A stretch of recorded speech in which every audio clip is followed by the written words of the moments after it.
5 soldats ont tenté de faire taire une femme médecin. Ils ne savaient pas que l'équipe SEAL de son père était sur le point de franchir la porte.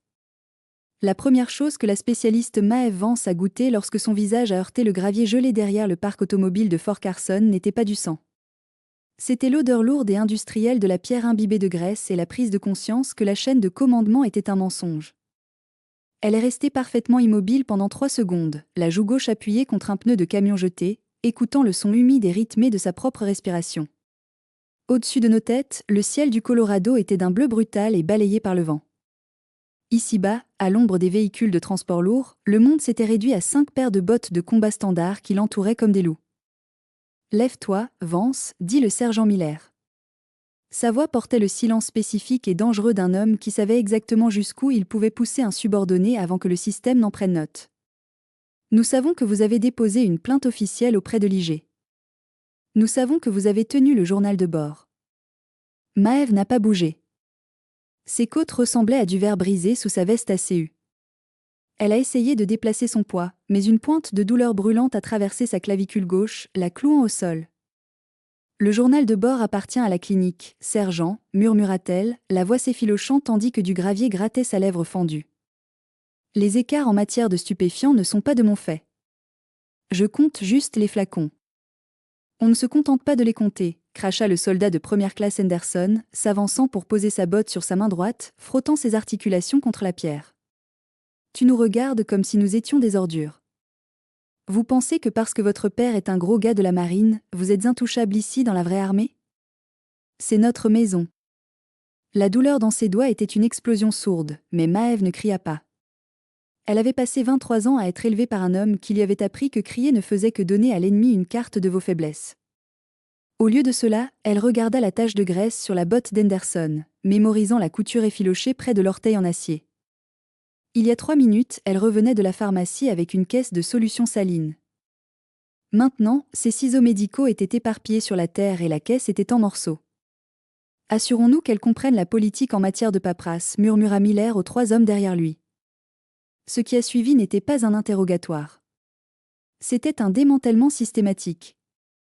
Il savait exactement où la frapper pour que l'uniforme dissimule les dégâts, des coups lourds et ciblés sur l'abdomen, les reins, les tissus mous des cuisses. Miller s'est occupé du travail principal, ses poings atterrissant avec le bruit sourd et professionnel d'un homme qui passait ses week-ends dans des salles de boxe hors base. Maeve s'est recroquevillée en boule serrée, protégeant sa tête avec son avant-bras gauche tandis que sa main droite restait coincée sous le talon d'Henderson. À chaque coup, son esprit revenait à la petite maison au bord salé de Coronado, en Californie. Elle pouvait voir son père, le maître-chef Thomas Vance, assis sur le porche à 4 heures du matin, nettoyant un couteau de plongée avec un morceau de vieille flanelle. « Le monde ne se soucie pas de tes intentions, Maeve », lui avait-il dit le matin de son départ pour l'entraînement de base. Il ne se soucie que de votre effet de levier. Si vous n'avez pas d'effet de levier, vous survivez jusqu'à ce que vous puissiez en trouver. J'essaie, papa, pensa-t-elle comme une botte reliée à son plexus solaire, chassant chaque goutte d'air de ses poumons. Je survis. Ça suffit, murmura quelqu'un depuis le bord du cercle, Caporal Davis, le plus jeune du groupe de Miller, la voix instable alors qu'il jetait un coup d'œil vers l'allée principale du parc automobile. La formation de midi est dans 20 minutes. Si elle n'est pas à la clinique pour le transfert du quart de travail, le capitaine Reynolds va venir chercher. Miller s'arrêta, la poitrine se soulevant, le visage assombri par l'effort. Il essuya une tache de sang de Maeve sur ses articulations de sa propre manche, puis s'accroupit dans la terre à côté de sa tête. Il sentait le tabac de Gualtieri bon marché et le café rassis. « Tu vas aller à la clinique », murmura Miller, son souffle chaud contre son oreille. « Vous allez leur dire que vous êtes tombé de l'arrière d'un LMTV en vérifiant les sangles de chargement. Si un mot sur la bûche de fentanyl quitte ta bouche, Vance, nous ne ferons pas ça derrière le parc automobile la prochaine fois. Nous le ferons dans votre appartement. Tu me comprends ?» Maeve ne pouvait pas répondre. Ses poumons s'étaient grippés. Miller a claqué sa paume contre le côté de sa tête, enfonçant son crâne dans le pneu. « Vous me comprenez, spécialiste ?» « Oui », s'étouffa-t-elle, le mot goûtant au fer. « Bonne fille. Nettoie-toi. Tu as l'air d'un désastre. » Les bottes se retournèrent et s'éloignèrent sans hâte à l'unisson. Ils n'ont pas couru. Ils n'en avaient pas besoin. Dans ce coin du poste, Miller était le maître des lignes d'approvisionnement. et Maeve n'était qu'une médecin de transfert de force à Mouston sans alliés locaux et réputée pour être trop silencieuse pour son propre bien. Pendant 10 minutes, Maeve resta allongée dans la terre, attendant que sa vision se stabilise. Le monde tournait en cercle lent et écœurant. Elle a utilisé son bon bras gauche pour se traîner vers le pare-choc du camion le plus proche, en utilisant l'acier rouillé pour relever son torse. Chaque respiration ressemblait à une lame qui se tordait dans sa poitrine. Son uniforme était déchiré à l'épaule, le tissu trempé d'un mélange de neige fondue et du sang sombre et épais de son nez. Elle n'a pas pleuré. Les larmes ne feraient que piquer les coupures sur sa joue. Au lieu de cela, elle a fouillé dans sa poche cargo avec sa main gauche, ses doigts tremblants alors qu'elle cherchait son téléphone. L'écran était couvert de fissures, mais le voyant vert de la batterie clignotait toujours. Elle n'a pas appelé la police militaire. Elle n'a pas appelé l'aumônier. Elle savait que le beau-frère de Miller travaillait au bureau de la station MP et que l'aumônier lui offrait une prière et une brochure sur la gestion du stress. Elle a composé un numéro à 10 chiffres qu'elle avait mémorisé quand elle avait 6 ans. Le téléphone a sonné 2 fois avant qu'une voix grave et grave ne réponde. Pas de salutation. Non bonjour. Juste la présence calme et absolue de son père. Vance. Maeve déglutit, essayant de stabiliser le hochet dans sa gorge. Papa. Un silence aigu tomba à 3000 km de là. Thomas Vance connaissait mieux la voix de sa fille que le pont d'un navire de guerre. Il connaissait le ton qu'elle utilisait quand elle était fatiguée, quand elle était en colère et quand elle cachait quelque chose. Ce n'était rien de tout cela. C'était le bruit de l'air s'échappant d'un navire endommagé. Où es-tu, Maeve ? Thomas a demandé. Sa voix n'avait pas augmenté d'un seul décibel, mais la température sur la ligne baissait immédiatement. Fort Carson. Derrière le parc automobile de la 4e division d'infanterie, murmura-t-elle en appuyant sa tête contre le pneu et en fermant les yeux contre l'éblouissement. J'ai besoin que tu viennes me chercher, papa. Je ne peux pas. Je ne peux pas marcher jusqu'à ma voiture. Qui l'a fait ? Sergent Miller. Et 4 autres. Il s'agit des journaux de la clinique. Ils prennent des choses à la pharmacie, papa. J'ai essayé de le signaler. Êtes-vous en danger immédiat en ce moment ? Demanda Thomas, le bruit d'une fermeture éclair se fermant et de lourdes clés cliquetant en arrière-plan. Non. Ils sont partis en formation à midi. Mais ils ont dit qu'ils viendraient à mon appartement si je parlais. Écoute-moi attentivement, Maeve, dit Thomas, sa voix traversant le brouillard dans sa tête comme un faisceau de phare.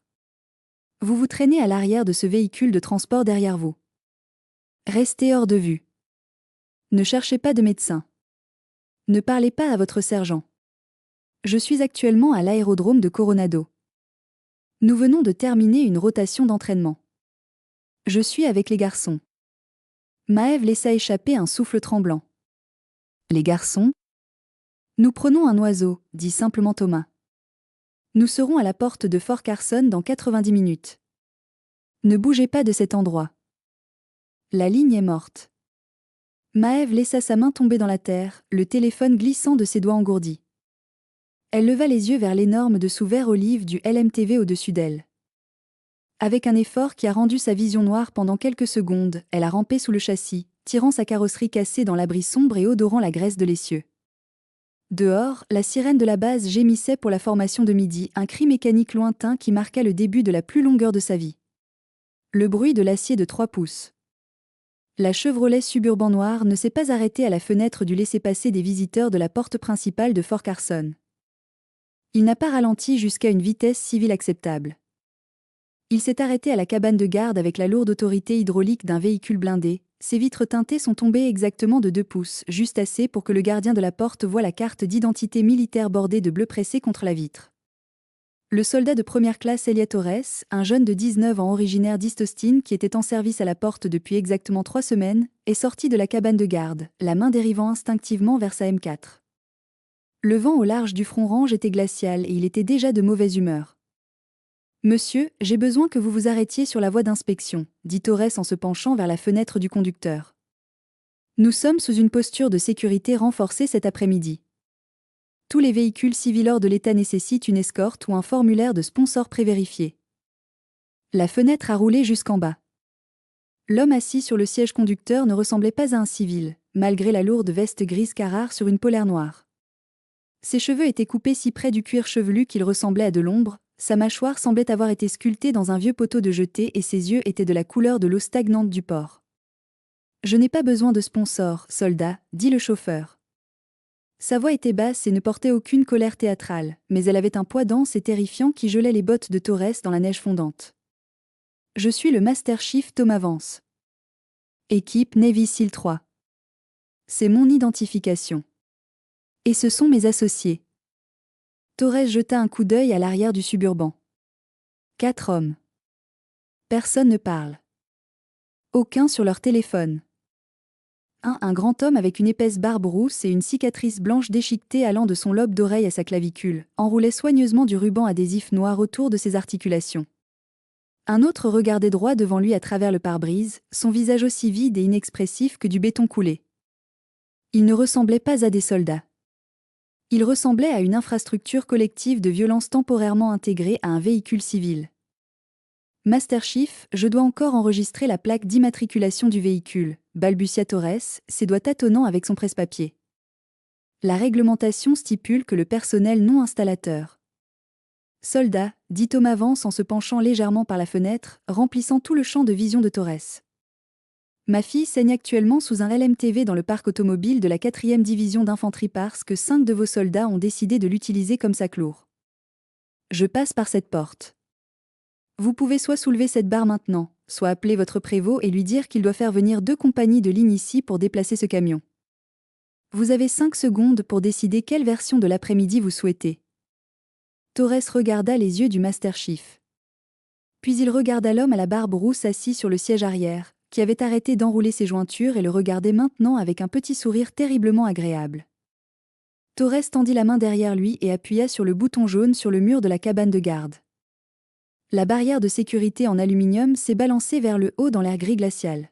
« Merci pour votre service, soldat, dit Thomas, et le suburban franchit la porte avant que la barrière n'ait terminé son arc. À l'intérieur du véhicule, le silence régnait, à l'exception du vrombissement grave et rythmé du V8. Thomas gardait les 2 mains à 12 heures sur le volant, ses yeux suivant les panneaux de signalisation de base avec une précision mécanique. À sa droite était assis le chef principal Marcus Red Miller, aucun lien de parenté avec le sergent Miller qui avait battu Maeve, un fait sur lequel Red avait passé tout le vol depuis l'île du Nord à faire des blagues sombres. Red était le meilleur briseur de l'équipe, un homme qui avait passé 20 ans à convertir des portes solides en éclats. « Tu veux qu'on prenne le périmètre ou qu'on entre directement par l'avant de la clinique, Tom ?» demanda Red, sa voix étant un grondement bas. « Elle n'est pas à la clinique », a déclaré Thomas, tournant le lourd SUV sur la route d'accès secondaire en direction du côté industriel du poste. « Elle m'a dit qu'elle était derrière le parc automobile. Si elle est sous un camion, elle se cache. Si elle se cache, cela signifie qu'elle sait que la chaîne de commandement locale est compromise. Nous allons d'abord la voir. Nous la sécurisons. Ensuite, nous identifions les cibles. » Sur le siège arrière, le premier maître Javier Gato Vega, un tireur d'élite calme et mince comme un fil qui avait passé 3 tournées dans la province d'Helmand à observer le monde à travers une lunette de 12 puissance, se penchait en avant entre les sièges avant. « J'ai retiré la liste en sortant de la piste d'atterrissage », a déclaré Gato, tenant une tablette robuste. L'homme qu'elle a nommé, le sergent Donald Miller. Il est sous-officier logistique de la 4e brigade de soutien.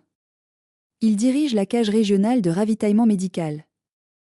Il a 3 sanctions non judiciaires enregistrées il y a 5 ans pour perte de biens gouvernementaux, mais elles ont toutes été innocentées par un ancien commandant de bataillon qui a pris sa retraite de Fort Hood.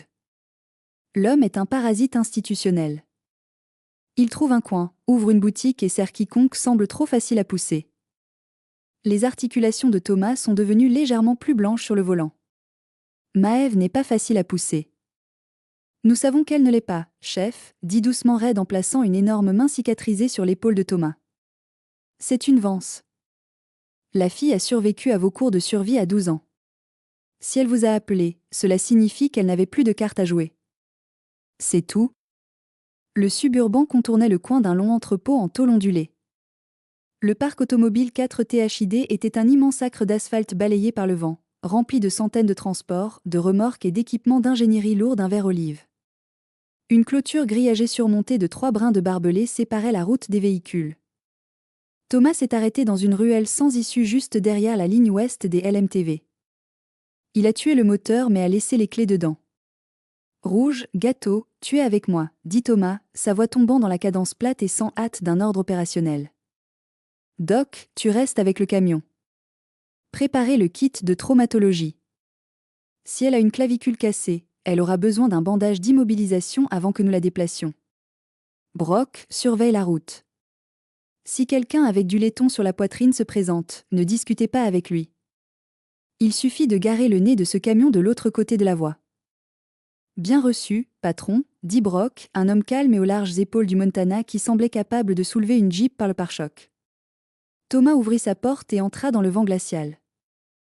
L'air froid frappa son visage, emportant les odeurs familières des gaz d'échappement diesel, du cuivre brûlé et de la terre humide. Il n'a pas regardé en arrière pour confirmer que Red et Gâteau étaient derrière lui.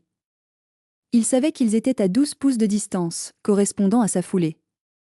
Ils ont traversé un espace ouvert dans la clôture grillagée où une porte avait été retirée pour maintenance.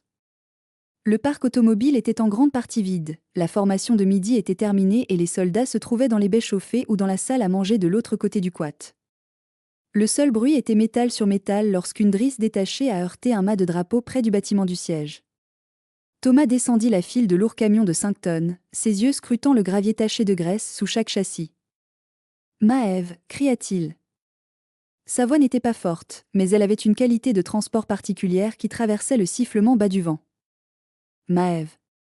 C'est le chef. Une petite toux humide provenait du dessous du 3e camion de la rangée, un lourd transport de marchandises avec un treuil rouillé sur le pare-choc avant. Thomas tomba instantanément à genoux, ignorant la boue glacée qui trempait dans son pantalon. Il rampa sous les cieux hauts, son grand cadre dégageant à peine le différentiel. Elle était là. Maëv était recroquevillée dans un nœud serré et tremblant entre les pneus arrière jumeaux et le rail du châssis. Sa veste d'uniforme était déchirée à l'épaule, révélant une masse de peau violette et gonflée située à un angle non naturel près de sa gorge. Sa lèvre était fendue en 2 endroits, le sang séchait en un ruban sombre le long de son menton.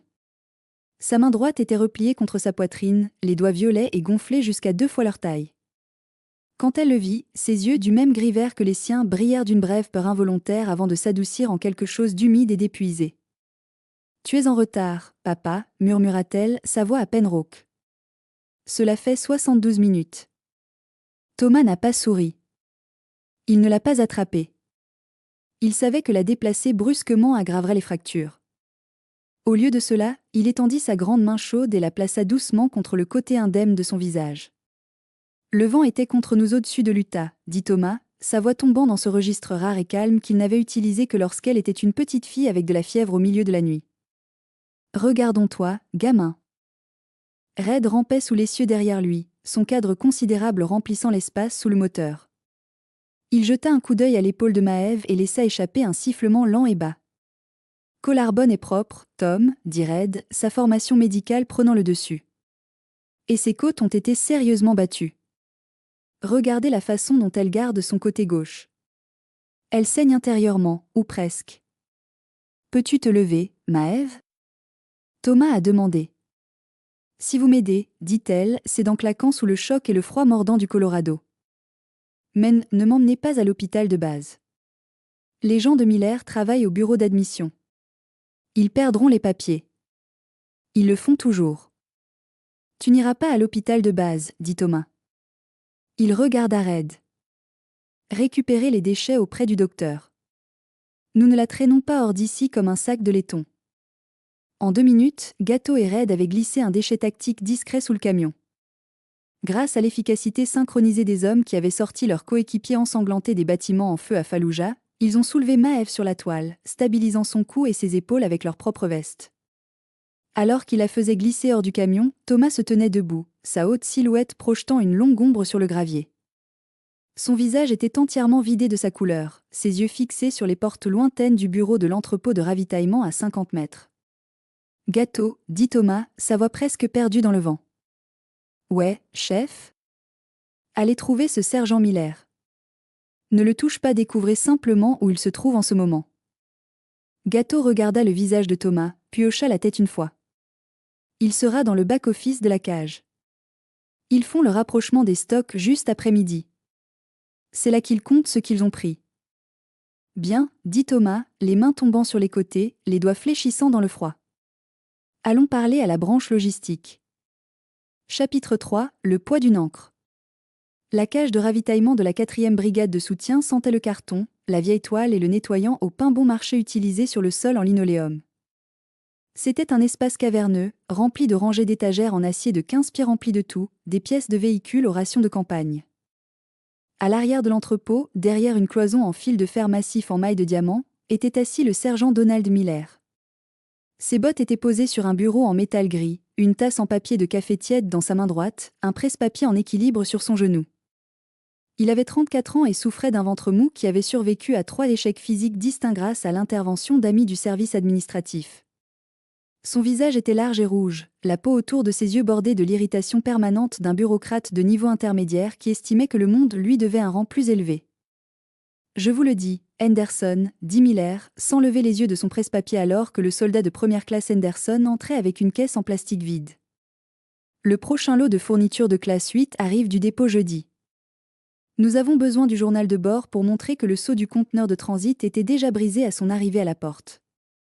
Si la fille n'est pas de retour pour signer le reçu, nous le signerons simplement pour elle. Elle ne dira rien. » Henderson s'assit sur une caisse renversée de pistolets à graisse, le visage inquiet. Il avait 21 ans, un enfant de l'Ohio qui avait rejoint l'armée pour échapper à une histoire troublée avec la police locale, pour se retrouver à faire le même genre de travail pour un homme avec des rayures sur les manches. « Sergent, elle avait l'air plutôt moche quand nous l'avons quittée, » a déclaré Henderson, ses articulations encore à vif après les avoir écrasées dans la main de Maeve. « Et si elle va voir le commandant ? Et si elle appelle son père ? Tu as dit que son père était de la marine. » Miller laissa échapper un petit rire laid et posa son café avec un bruit sourd. « Son père est un calmar, Henderson. Il est à 3000 milles de là, assis sur un bateau quelque part en Californie. Qu'est-ce qu'il va faire ? Écrire une lettre à notre colonel ? Ici, dans cette brigade, c'est nous qui faisons tourner les roues. Le colonel ne se soucie pas des 3 boîtes manquantes d'analgésiques tant que ses rapports de préparation semblent verts. Vous devez faire pousser une paire et... Les lourdes doubles portes à l'avant de l'entrepôt ne s'ouvraient pas simplement. Ils ont explosé vers l'intérieur avec un cri métallique aigu alors que le pêne de verrouillage était cisaillé par un cadre substantiel les frappant de l'extérieur. Les bottes de Miller ont heurté le sol avec fracas.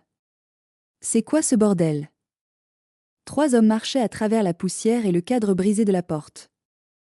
Ils n'étaient pas en uniforme, mais ils se déplaçaient avec un objectif terrifiant et synchronisé qui faisait immédiatement tomber Henderson de sa caisse en plastique. L'homme devant était Thomas Vance. Il n'a pas regardé les rangées d'étagères. Il n'a pas regardé Henderson. Ses yeux étaient fixés sur la cage métallique au fond de la pièce où se tenait Miller. Derrière lui arrivait Red, les bras lâchés à ses côtés, le visage complètement sombre. Gâteau suivi, fermant les portes en ruine et laissant tomber un lourd tuyau en acier à travers les poignées, scellant la pièce de l'intérieur. « Et tu ne peux pas être ici. » Henderson a crié, se levant et attrapant l'étui de sa ceinture en toile. Il s'agit d'une zone d'approvisionnement restreinte. Qui diable sont ? Le rouge n'a pas ralenti. En passant devant Henderson, il tendit une main massive et calleuse, attrapa le devant de la veste du jeune soldat et le souleva complètement de ses pieds. Avec une seule rotation douce de son torse, Red envoya Henderson face contre terre dans une pile de roues de camion en acier. Le bruit du nez d'Henderson se brisant contre le métal était comme une branche sèche qui claquait en hiver. Il a heurté le sol et s'est recroquevillé en boule, se serrant le visage tandis que le sang coulait entre ses doigts.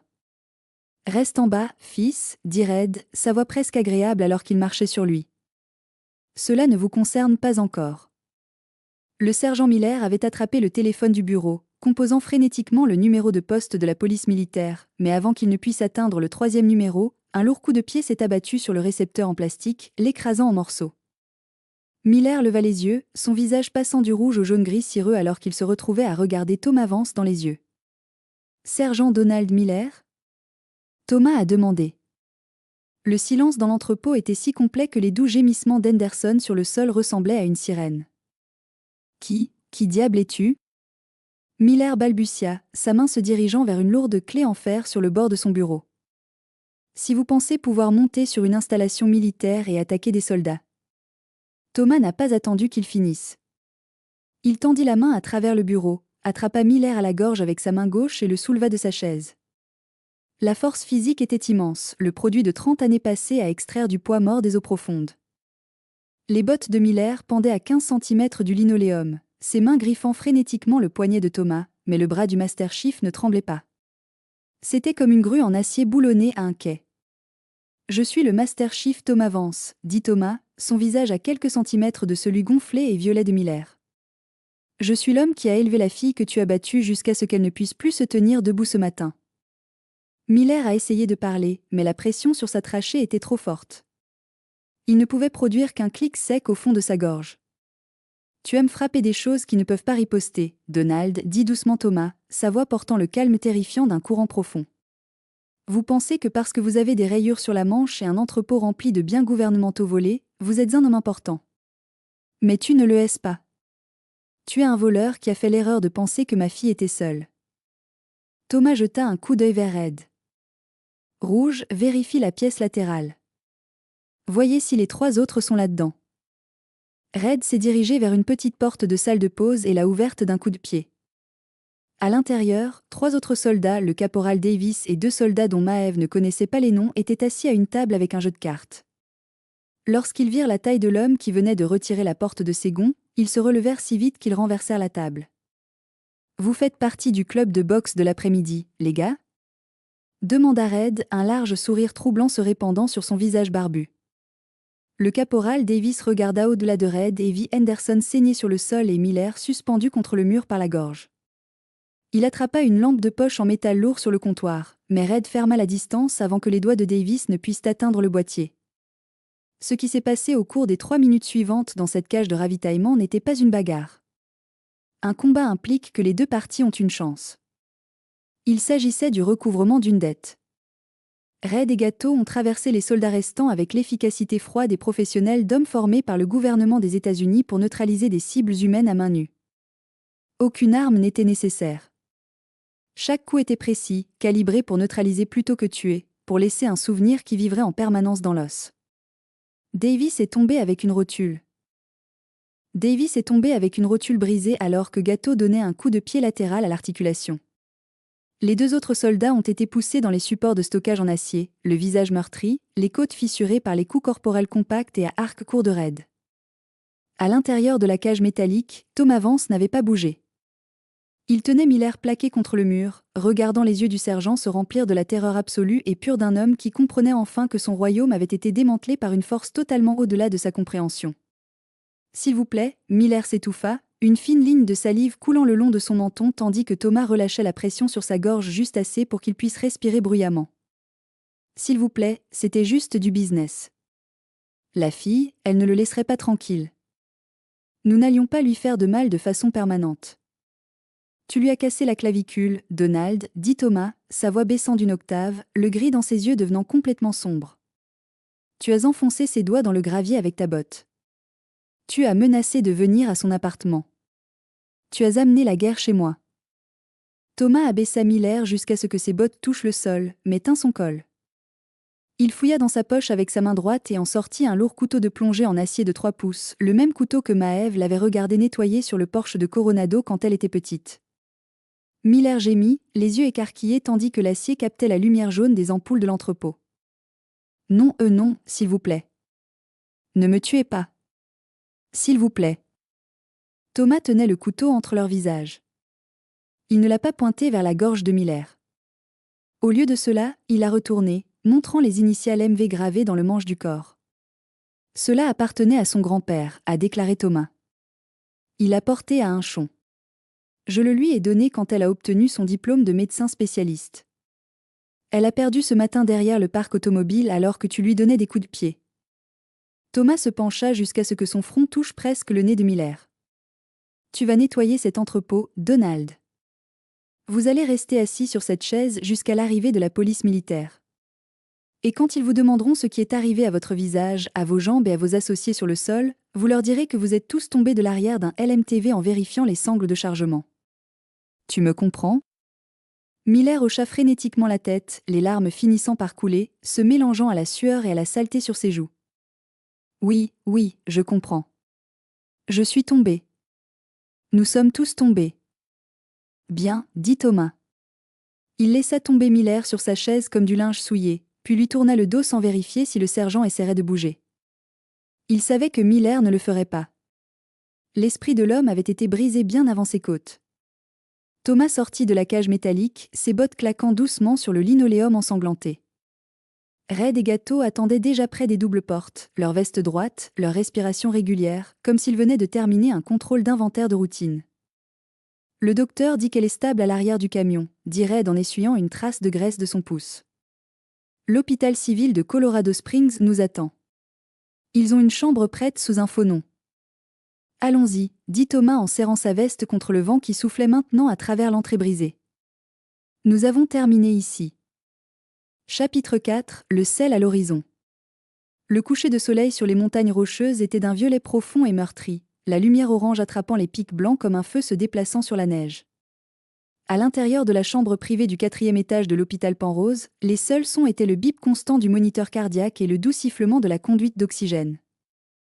Maëve était allongée dans le lit haut, sa main droite enfermée dans un épais plâtre orthopédique blanc, son épaule gauche fixée par un réseau de sangles en toile bleue maintenant sa clavicule en place.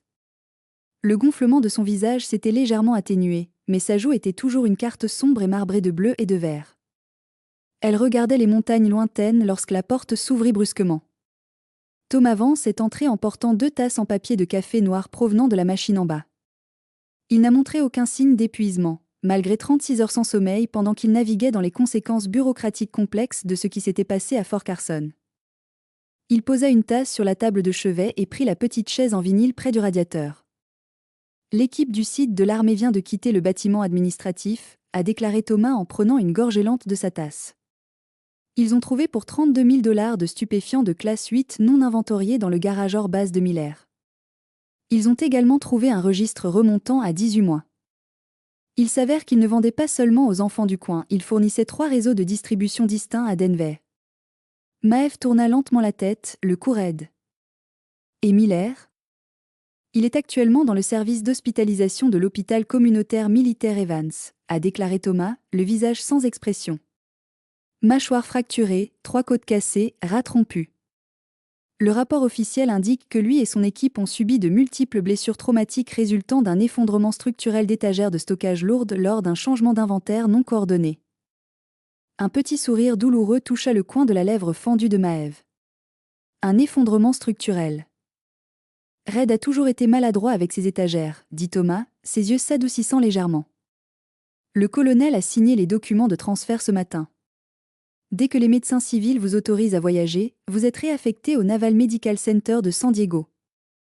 Vous travaillerez à la clinique externe de Point Loma. Pas de cage d'approvisionnement. Pas de piscine automobile. Maëve baissa les yeux vers sa main bandée.